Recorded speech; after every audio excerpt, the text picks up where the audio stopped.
everybody, my name's Erica and welcome to my channel Ginger Books, or welcome back if you're a continuing watcher or subscriber. So today I am bringing what it says in the title, a review of A Court of Silver Flames by Sarah J. Maas. Now I do promise this is going to be spoiler free, so this video will probably be a little short, and it seems that with my videos kind of being a little shorter, it's a little bit easier to digest, and I've seen that I have more views, so we're gonna try to keep it that way. Hopefully I can get what I want to in this book. So enough of my in this video. So I'm probably not gonna hold up this book this entire time because she is thick, but for the short summary I will. A Court of Silver Flames is like the sequel novel to A Court of Thorns and Roses by Sarah J. Maas that I absolutely loved, but this time it is over the viewpoints of Cassian and Nesta. You start following Nesta and pretty much her journey to kind of recovery and finding herself, along with how Cassian fits into all of the recovery as he kind of becomes her babysitter almost. He has a way of trying to reach her. Let's say that. By me saying that, you probably already kind of know what I mean by reaching her and the reason why he's taken so much interest in Nesta. And I do apologize if I accidentally flub up and say Nestia. I know it is Nesta. I do apologize. So that is pretty much the premise of the book, is pretty much Nesta and Cassian's journey as another new threat comes to the fairy realm. Or is it Perithium? I do apologize. I cannot pronounce these words very well. And so I really loved this book. Like, I didn't realize there was another book coming out until like a couple of months before this book was supposed to come out. And I saw it all over TikTok. I was seeing it all over Bookstagram. And then I saw it in a couple of the booktubers I follow.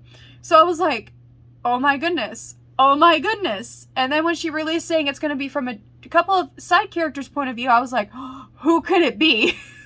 So I was so stoked for this book, and it delivered more than I thought it would. This book is almost 800 pages.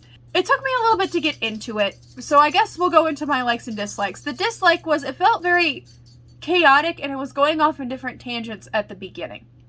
And I kind of disliked it, but I feel there was a reason, as I got about to 300, 200 pages left in the book, so we get to part 3.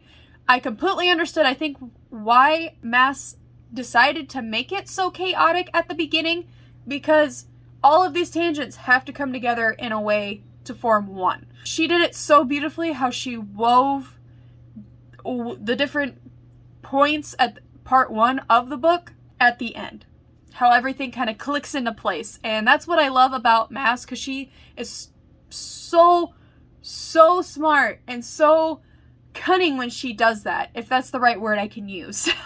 How things click. And that's why, to be honest, she has become one of my favorite authors of all time because of it. Obviously, since I'm talking about how she weaves her plot, one of the big things that I really liked about this book was the plot and the way she introduced new things, kind of left you second guessing of how she was going to put everything together. And then just it clicks all into place with her plot twists, her dramatic mood for the plot twists, and everything.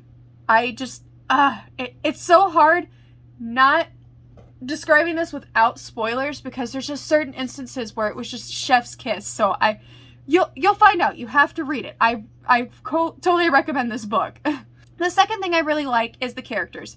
Now, as I've said before, and especially in my in-depth reading vlog of this book, two things that I'm really drawn to is the plot and the characters. How well is the plot setting up the world, the imagery, and what is leading up to the big kind of plot twists and the big dramatic climaxes, all the way up to the bigger one and the tension. Also, how do these plot twists do with character development? And I absolutely love the way she makes her characters. They just feel like to be honest, I get connected to characters in books, but I've never been so connected to characters in a book like I am with Sarah J. Maas's or Cassandra Clare's. I just feel so much more of a deeper connection, and it might be just because they're so raw and they feel so real.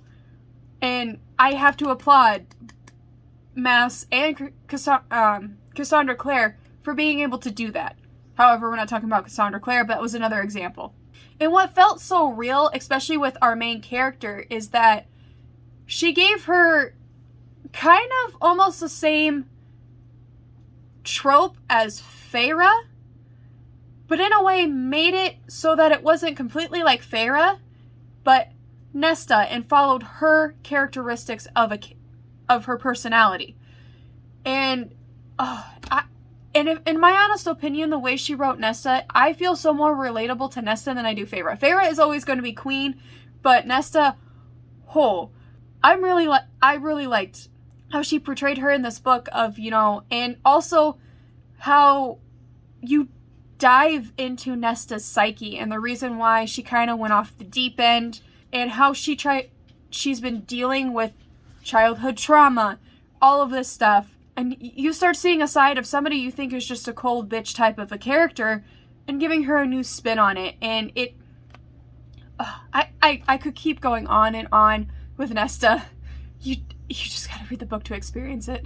And I kind of want to cry all over again because I'm just remembering certain instances that her character shined through in it. And I'm like, And then, of course, Cassian, I really loved him as well. Or if I'm pronouncing his name wrong, I'm completely apologize. Please let me know in the comments below how to pronounce his name. I loved him too because it also gave another side to him, not this, how he was portrayed in A Court of Thorns and Roses, where he was like this playboy type character.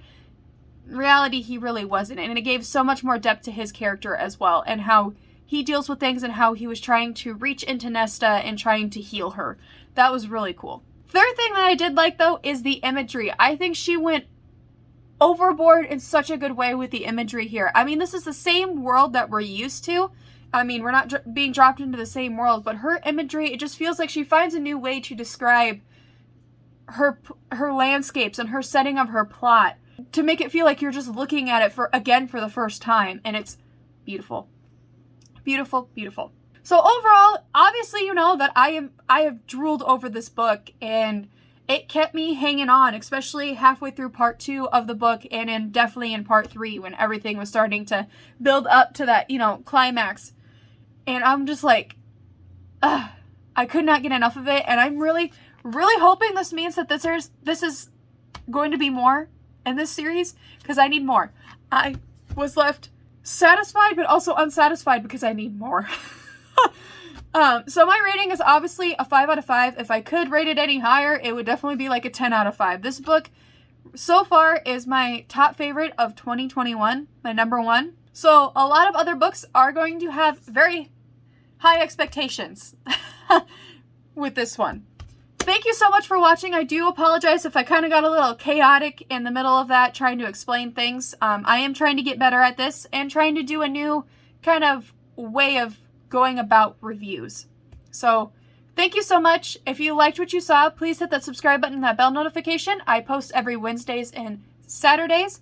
Wednesdays being fun content like this one, and Saturdays being mostly kind of vlog-like content as I read books. Sometimes fun content. Not 100% sure. So thank you so much for watching. I hope you have a great rest of your day, and I will see you in the next video. Bye!